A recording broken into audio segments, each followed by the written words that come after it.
உலக புகழ்பெற்ற doctor Eric பெர்க் கொஞ்ச நாளைக்கு முன்னாடி ஒரு விஷயம் சொல்றாரு. அது உலகம் ஃபுல்லா வைரல் ஆகுது.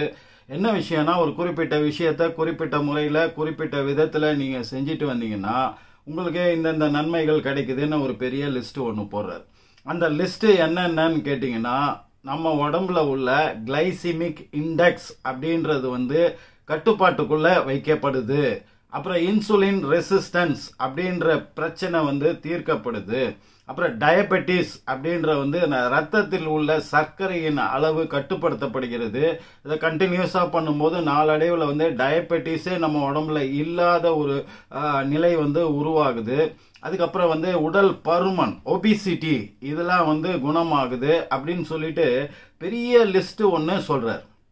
இப்போ இதை பயன்படுத்தி பல ஆயிரக்கணக்கான பேர் எங்களுக்கு இதெல்லாம் நடந்திருக்கு அப்படின்னு சொல்லி நல்ல ஃபீட்பேக்கும் கொடுக்குறாங்க. அப்ப இதை பார்க்கும்போது நம்ம இது எதன் அடிப்படையில், எந்த ஆய்வுகளின் அடிப்படையில் டாக்டர் எரிக் பெர்க் இதை சொல்றாருன்னு நம்ம போய் பார்க்கும்போது தான் ஆச்சரியமான விஷயங்கள் எல்லாமே நிறைய நமக்கு கிடைச்சிது. அதை இந்த தமிழ் கூறும் நல்லுலகத்திற்கு நம்ம ஷேர் பண்ணணும், அது நம்மளுடைய கடமை அப்படின்னு உணர்ந்தனால இந்த வீடியோவை நம்ம ரிலீஸ் பண்றோம். இந்த கிளைசிமிக் இண்டெக்ஸ்னா என்ன, இன்சுலின் ரெசிஸ்டன்ஸ்னா என்ன, இதெல்லாம் உடலுக்கு எந்த விதத்துல பாதிப்பை ஏற்படுத்துது அப்படின்றத நம்ம சரிவர புரிஞ்சுக்கணும். இந்த ஆய்வுகளை பத்தி சரியான விதத்துல நம்ம புரிஞ்சுக்கணும்னா நம்ம டயபெட்டிஸோட கம்பேர் பண்ணியே இதை பார்ப்போம். இப்ப டயபெட்டிஸ்ல ரெண்டு இருக்குங்க, டைப் 1 டைப் 2ன்னு சொல்லிட்டு. இப்ப ஒரு விதத்துல பாத்தீங்கன்னா இந்த கணையம், பாங்க்ரியாஸ்னு சொல்லக்கூடிய இந்த கணையத்துல இருந்து உருவாகக்கூடிய இன்சுலின் அது எப்படி உருவாகுது அப்படின்னு கேட்டீங்கன்னா, நம்ம சாப்பிடக்கூடிய உணவுகள்ல உள்ள சர்க்கரை, அது டைரக்டான சர்க்கரையா இருந்தாலும் சரி, இல்ல உணவுப் பொருள்களில் ஒளிந்து கொண்டிருக்கக்கூடிய வேறு வடிவத்தில் இருக்கக்கூடிய சர்க்கரையா இருந்தாலும் சரி, அந்த சர்க்கரையை உடைத்து உடலுக்கு தேவையான சத்துக்களாக மாற்றி உடலால் அது உறிஞ்சப்பட்டு அதிகப்படி உள்ள விஷயங்களை கழிவுகளாக்கி அதை யூரின் வழியாகவோ இல்ல வேறு விதமாகவோ உடலில் இருந்து வெளியேற்றக்கூடிய ஒரு வேலை இங்க நடக்கணும் உடல்ல. அப்பதான் நம்ம உடலுக்கு உண்டான எனர்ஜி கிடைக்கும். தேவையில்லாத விஷயங்கள் கழிவுகள் உடல்ல தங்காமையும் இருக்கும். இப்போ இந்த விஷயத்தை பண்ணக்கூடியது தான் இன்சுலின். இப்ப ரெண்டு விஷயம் நடக்கும். என்னன்னு கேட்டீங்கன்னா, நம்ம சாப்பிடக்கூடிய உணவுகள்ல உள்ள சர்க்கரை, அது எவ்வளவு சர்க்கரை இருக்கோ அதை உடைக்கக்கூடிய அளவுக்கான இன்சுலின் சுரக்கணும். அப்படி சுரக்காமல் இருப்பது, கம்மியாக சுரப்பது, அப்ப நமக்கு அந்த சர்க்கரை தகுந்த அளவுல தேவையான அளவுல உடைக்கப்பட்டு அந்த வேலை சரிவர நடக்காம போயிடும். அதனால சர்க்கரை பிளட்ல தங்கி பிளட்ல சுத்திக்கிட்டு இருக்கும். ரெண்டாவது தேவையான அளவுக்கு இன்சுலின் சுரந்தாலுமே இல்ல தேவைக்கு அதிகமான இன்சுலின் சுரந்தாலுமே அது சரிவர இயங்காமல் இருப்பது. இந்த சர்க்கரையை உடைச்சு இந்த வேலையை சரிவராம இருக்கும்போது அந்த எக்ஸசிவான இன்சுலின் நம்ம உடலுக்கு ஆபத்தை ஏற்படுத்தும். இப்ப நம்ம உடல்ல ஒரு இம்யூன் சிஸ்டம், அதாவது எந்த பொருள், எந்த விஷயம், எந்த நச்சுத்தன்மை உடலுக்குள் வந்தாலுமே உடல் தானாகவே இயங்கி ஒரு எதிர்ப்பு சக்தியை உருவாக்கி அதோட போராடி அதை அழிக்கும். இப்படி ஒரு தானாக இயங்கக்கூடிய ஒரு எதிர்ப்பு சக்தி உடலுக்குள்ள இருக்கு. இப்ப என்ன ஆகும்னு கேட்டீங்கன்னா, சில சமயங்கள்ல இந்த மாதிரி இன்சுலின் ரெசிஸ்டன்ஸ் அப்படின்றது, இந்த எக்ஸஸான இன்சுலின் சரிவர வேலை செய்யாம இருக்கிறதுக்கு பேர் தான் அந்த இன்சுலின் ரெசிஸ்டன்ஸ் டிசீஸ் அப்படின்னு சொல்றாங்க. இந்த மாதிரி பல்வேறு காரணங்களால நம்ம உடலில் தானாக இருக்கக்கூடிய அந்த எதிர்ப்பு சக்தி நமக்கு எதிராக வேலை செய்யும். உடலுக்குள்ள உள்ள நச்சு பொருட்கள் என்ன போகுதோ அது கூட கூட்டு சேர்ந்துக்கிட்டு நமக்கு நன்மை செய்யறதுக்கு பதிலாக தீமை செய்யும், அதோட சேர்ந்துக்கிட்டு. அப்ப தானாக தன்னுடன் நம்ம உடம்பை குணப்படுத்த வேண்டிய அந்த சிஸ்டம் நமக்கு எதிராக வேலை செய்யும் போது அதுக்கு ஆட்டோ இம்யூன் டிசீஸ் அப்படின்னு சொல்றாங்க. இதுக்கு இந்த இன்சுலின் ரெசிஸ்டன்ஸ்க்கு, இந்த கிளைசிமிக் இண்டெக்ஸ்க்கு, இதுக்கு எல்லாமே ஒரு ஒற்றுமை இருக்கு, ஒரு தொடர்பு ஒண்ணு இருக்கு. நம்ம சாப்பிடுற சாப்பாட்டுல உள்ள சர்க்கரையை உடைத்து சக்திகளாக மாற்றக்கூடிய அளவுக்கான இன்சுலினை சுரக்கக்கூடியது, அதிகமாகவும் சுரக்கக்கூடாது, கம்மியாகவும் சுரக்கக்கூடாது, சரியான விதத்துல சுரக்கணும். அது சரியான விதத்துல வேலை செய்தாலே மற்ற அத்தனை பிரச்சனைகளும் இங்க சரியாக போய்விடும். அப்போ இது சரியா நடக்காத விஷயத்துக்கு பேர் என்னன்னா கிளைசிமிக் ஆக்ஷன். இந்த கிளைசிமிக் ஆக்ஷன் உண்டு பண்ணக்கூடிய விஷயங்கள் உடலுக்குள்ள நடந்தாலே அது இன்சுலின் ரெசிஸ்டன்ஸ்ல இருந்து மற்ற பிரச்சனைகளை தொடர்ச்சியா அப்படியே வந்து என்னென்ன தொடர்பு இருக்கோ எல்லா பிரச்சனைகளையும் நமக்கு உண்டு பண்ணும். இதை அளவீடு பண்ணுவதற்கு தான் நம்ம உடம்புனுடைய கிளைசிமிக் இண்டெக்ஸ் வேல்யூ, அதோடைய அளவு என்ன அப்படின்றத வந்து கண்டுபிடிப்பாங்க. இது என்ன அளவுல இருக்கணுமோ அந்த அளவுல இருக்கணும். இந்த அளவு அதிகரிக்கும் போது தான் எல்லா பிரச்சனையும் இருக்கும். அப்போ சில பொருட்கள், நாம் சாப்பிடக்கூடிய பொருட்கள் இந்த கிளைசிமிக் இண்டெக்ஸை குறைப்பதற்கான வேலைகளை செய்யக்கூடியதாக இருக்கிறது. அதுக்கு பேர் வந்து போட்டன்ட் ஆன்டி கிளைசிமிக் ஆக்ஷன் அப்படின்னு சொல்றாங்க.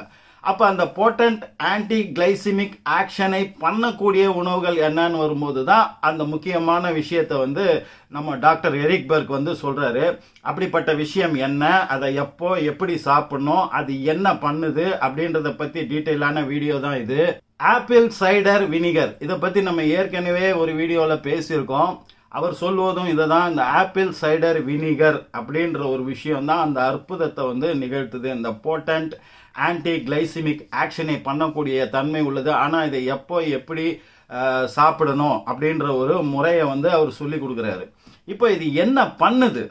இதுல உள்ள அசிட்டிக் ஆசிட் தான் இந்த ஆன்டி கிளைசிமிக் ஆக்ஷனை வந்து பண்ணுது. அதன் மூலம் இன்சுலின் ரெசிஸ்டன்ஸ்ன்ற விஷயம் வந்து கட்டுப்படுத்தப்படுது. அதன் மூலமாக உடல் பருமன் வந்து கட்டுப்படுத்தப்படுகிறது. அதன் மூலமாக இன்சுலின் தேவையான அளவுக்கு சுரக்குது, தேவையான வேலைகளை செய்யுது. இவ்வளவுதான், சிம்பிள். இந்த ஆப்பிள் சைடர் வினிகரை வந்து நம்ம ரைஸ், அரிசியோட சேர்த்து நம்ம சாப்பிடும்போது இது இந்த கிளைசிமிக் இண்டெக்ஸ் GI அப்படின்னு சொல்லுவாங்க, அதோட வேல்யூவை வந்து 35% வந்து கட்டுப்படுத்துது, கண்ட்ரோல் பண்ணுது அப்படின்னு சொல்றாங்க. அப்புறம் பொட்டேட்டோ, இந்த உருளைக்கிழங்கு இருக்கு இல்லையா, வேக வைத்த உருளைக்கிழங்கு, அதோட நம்ம சேர்த்து நம்ம வந்து சாப்பிடும்போது அது 41% அதை வந்து குறைக்குதுன்னு சொல்றாங்க. அதே மாதிரி இது வந்து இந்த கடலை மிட்டாய் அந்த மாதிரியான விஷயம், ஆரஞ்சு ஜூஸு, அப்புறம் வந்து சீரியல்ஸு, அதுக்கப்புறம் வந்து சாண்ட்விச்சு, அதுக்கப்புறம் வந்து சாலடு, இந்த மாதிரி விஷயங்கள்ல சேர்த்து நம்ம சாப்பிடும்போது ஆவரேஜா 30% வரையும் குறைக்குது. இதன் மூலமாக இன்சுலின் ரெசிஸ்டன்ஸ் வந்து கட்டுப்படுத்தப்படுகிறது. பிளட்ல உள்ள சுகரின் அளவு வந்து கட்டுப்படுத்தப்படுகிறது. இதை தொடர்ச்சியா செய்யும் போது இந்த பிளட் சுகர் கண்ட்ரோலுக்கு ஆட்டோமேட்டிக்கா வரக்கூடிய வழிவகைகளை உடல் தானாக செய்ய பழகிக்கும். அப்போ நம்ம உடம்புக்குள்ள உள்ள அந்த இம்யூன் சிஸ்டம் வந்து சரிவர வேலை செய்ய தொடர்ச்சியா எதையுமே 21 நாள் பண்ணிட்டீங்கன்னா அதுக்கப்புறம் வந்து உடல் அதுக்கு வந்து பழகிடும். இதன் மூலமா என்னென்ன நமக்கு நடக்குது? ஃபர்ஸ்ட் வெயிட் லாஸ், உடல் பருமன் வந்து குறைக்குது. கெட்ட கொலஸ்ட்ரால் வந்து உடலில் இருந்து நீக்கப்படுகிறது. பசி அதிகம் எடுப்பதை இது வந்து கண்ட்ரோல் பண்ணுது. அதன் மூலமாக நம்ம அதிக அளவு கார்போஹைட்ரேட்ஸையோ இல்ல இந்த வெயிட்டை அதிகப்படுத்தக்கூடிய விஷயங்களையோ கெட்ட விஷயங்களோ சாப்பிடுவது வந்து தவிர்க்கப்படுகிறது. அப்புறம் கிரேவிங்ஸ், இந்த ஃபாஸ்ட் ஃபுட்ல இருந்து, பேக்கெட் ஃபுட்ல இருந்து, நம்ம உடலுக்கு தீங்கு செய்யக்கூடிய ஸ்வீட்டுகள், சர்க்கரை, அப்படி நம்ம ஆர்வமா எதெல்லாம் சாப்பிடுவோமோ உடலுக்கு தீங்கு செய்யக்கூடிய உணவுகள், அதன் மீது ஒரு ஆர்வம், ஒரு கிரேவிங்ஸ், அதை பார்த்த உடனே சாப்பிடணுன்ற உணர்வு வரனால தான் அதை சாப்பிடணும் இல்லையா, அந்த உணர்வை கட்டுப்படுத்துகிறது. நாளடைவில் 100% அதை நம்மள்ட்ட இருந்து நீக்கிடுது அப்படின்ற ஒரு பிரமாதமான விஷயத்தை வந்து இது பண்ணுது. அதுக்கப்புறம் வந்து பிளட் குளுக்கோஸ் லெவலை வந்து கண்ட்ரோல் பண்ணி டயபெட்டிஸ்ன்ற பிரச்சனையை நம்ம உடல்ல இருந்து போற மாதிரி பண்ணுதுன்னு சொல்லி பெரிய லிஸ்ட் ஒன்று சொல்றாரு. சரி, இப்ப இந்த ஆப்பிள் சைடர் வினிகரை எப்படி சாப்பிடணும் அப்படின்னு சொல்ல, இது ஒரு டைம்ல சாப்பிடும் போதும் ஒரு நன்மையை வந்து அது செய்யுது. குறிப்பா இப்ப நம்ம டயபெட்டிஸ் பத்தியும் இந்த உடல் எடை பருமன் குறைப்பை பத்தியும் நம்ம பேசுறதுனால இதை வந்து அவரு சாப்பிடக்கூடிய கரெக்டான நேரம் எப்படின்னா, நம்ம படுக்கைக்கு போறதுக்கு ஒரு 1/2 hour இல்ல 1 hourக்கு முன்னாடி இதை 2 டீஸ்பூன் சாப்பிடணும்ன்றாரு. ஆப்பிள் சைடர் வினிகர் வந்து அசிட்டிக் ஆசிட் உள்ளது, அதனால அதை அப்படியே ராவா சாப்பிடக்கூடாது, கண்டிப்பா சாப்பிடவே கூடாது. அதை டைல்யூட் பண்ணி நீர்த்து போக வச்சுதான் நம்ம சாப்பிடணும். ஒரு பெரிய கிளாஸ் அளவுல வந்து 2 ஸ்பூன், அதிகபட்சம் 2 ஸ்பூன் தான் அதுல சேர்க்க முடியும். நீங்க ஸ்டார்டிங்ல 1 ஸ்பூன் சேர்த்து குடிங்க, அதுக்கப்புறம் வந்து அது 2 ஸ்பூன் ஆக்குங்க. நைட்டு தூங்கும் போது தான் நம்ம உடல் ரிப்பேர் வேலையை செய்து அந்த டைம் இந்த ஆப்பிள் சைடர் வினிகர்ல உள்ள அசிட்டிக் ஆசிட் அதுக்கு பெரும் துணை புரியுது, அதோடைய வேலையை ரொம்ப எளிமையாக்குது அப்படின்னு வந்து அவர் சொல்றாரு. சோ படுக்கைக்கு போறதுக்கு 1/2 hour இல்ல 1 hourக்கு முன்னாடி அதிகபட்சமா 2 டீஸ்பூன் ஆப்பிள் சைடர் வினிகரை ஒரு பெரிய கிளாஸ் ஆஃப் வாட்டர் அதுல கலந்து நீங்க குடிக்கணும். சரி, இதுல அசிட்டிக் ஆசிட் இருக்கிறதுனால இதை குடிக்கும் போது நீங்க சில விஷயங்களை கவனத்துல எடுத்துக்கணும். இப்ப வயிற்றுல அல்சர் பிரச்சனை இருக்கிறவங்க இதை 100% இந்த விஷயத்தை வந்து பண்ணாதீங்க. ஏன்னா இதை அசிட்டிக் ஆசிட் சம்பந்தம் என்னதான் நீர்த்து போக வச்சாலுமே அதனுடைய தன்மை ஆசிட் தன்மை வந்து அதுல இருக்கும். அதனால வந்து நீங்க அதை பயன்படுத்துவதை அவாய்ட் பண்ணிடலாம்.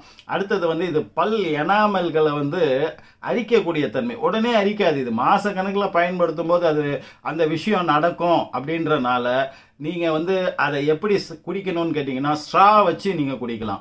ஸ்ட்ரா வச்சு குடிக்கல, ஸ்ட்ரா இல்லைனாக்கா நீங்க குடிச்சிட்டு வாயை நல்லா 1க்கு 2 முறை நீங்க வந்து கொப்பளிக்கணும். இது ரொம்ப ரொம்ப ரொம்ப முக்கியமானது.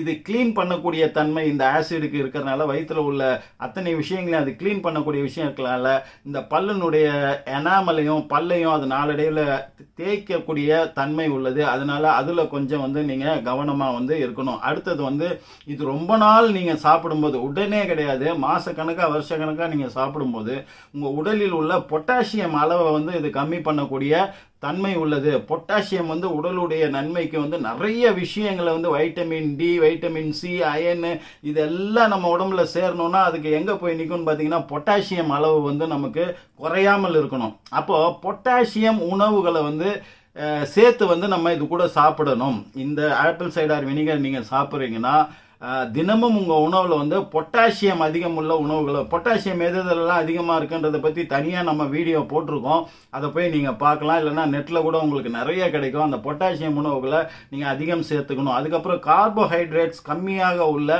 ஃபைபர் கண்டென்ட் அதிகம் உள்ள உணவுகளை வந்து நீங்க இது கூட சேர்த்து சாப்பிடுவது வந்து நல்லது. சின்ன சின்ன எக்ஸசைஸ் நல்லது.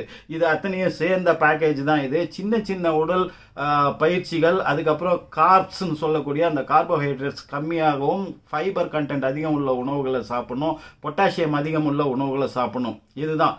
அடுத்தது வந்து மீல்ஸ், நம்ம மதியானம் மீல்ஸ் சாப்பிட்றோம் இல்லையா, அதுக்கு ஒரு 1/2 ஹவருக்கு முன்னாடி வந்து இந்த ஆப்பிள் சைடார் வினிகரை வந்து சாப்பிடலாம். நைட்ல சாப்பிட மறந்துட்டீங்கன்னா கூட நீங்க மீல்ஸுக்கு முன்னாடி, அடுத்த நாள் மீல்ஸுக்கு முன்னாடி ஒரு 1/2 ஹவருக்கு முன்னாடி நீங்க சாப்பிடலாம். ஏதாவது ஒரு வேளை தான் சாப்பிடணும். ஒன்று மீல்ஸுக்கு முன்னாடி சாப்பிடணும், இல்லை நைட்டு தூங்க போறதுக்கு முன்னாடி சாப்பிடணும். உலகெங்கும் பல்லாயிரக்கணக்கான பேருக்கு நல்ல ரிசல்ட் வந்திருக்குதுன்ற ஃபீட்பேக் வந்தனால தான் இந்த வீடியோவை நம்ம பதிவு பண்றோம். இதை உங்கள் நண்பர்கள் எத்தனை பேருக்கு முடியுமோ அத்தனை பேருக்கு நீங்க கண்டிப்பா இதை வந்து ஷேர் பண்ணுங்க. இந்த செய்தி போய் சேரட்டும். அடுத்த ஒரு நல்ல தகவலோட நல்ல செய்தியோட உங்களை நான் சந்திக்கிறேன். அதுவரை உங்களிடமிருந்து விடைபெறுவது உங்கள் AJH. நன்றி.